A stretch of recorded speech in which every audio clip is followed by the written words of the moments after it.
Assalamu alaikum wa rahmatullah. Alors aujourd'hui, je vais vous donner 5 raisons de faire vos ablutions avant d'aller dormir. Premièrement, vous recevrez l'invocation des anges. En effet, le prophète Mohammed sallallahu alayhi wa sallam a dit: purifiez vos corps et Allah vous purifiera.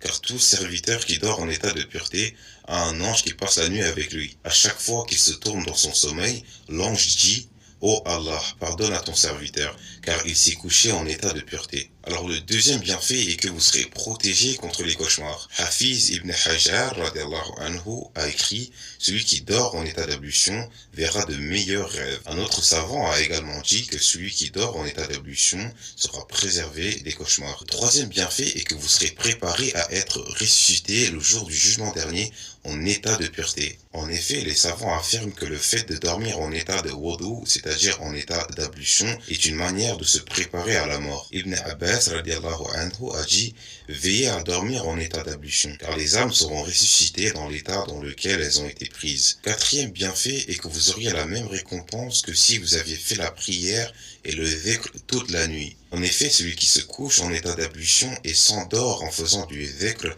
son lit sera considéré comme une mosquée. Il recevra la récompense d'avoir été en prière et en dhikr jusqu'à son réveil. Alors cinquième et dernier bienfait est que votre âme se prosternera sous le trône d'Allah. En effet, Sayyiduna Abu Darda radiallahu anhu a dit: lorsque quelqu'un dort, son âme s'élève vers le trône d'Allah. S'il s'est endormi en état d'ablution, l'âme est autorisée à faire la prosternation près du trône d'Allah. Mais s'il s'est endormi en état d'impureté, la permission de faire la prosternation lui sera refusée. Donc ce sont les 5 bienfaits de faire ces ablutions juste avant d'aller se coucher. Et n'oubliez pas de partager cette information, car celui qui montre un bien a la même récompense que celui qui l'accomplit. Assalamu alaikum mes frères et sœurs.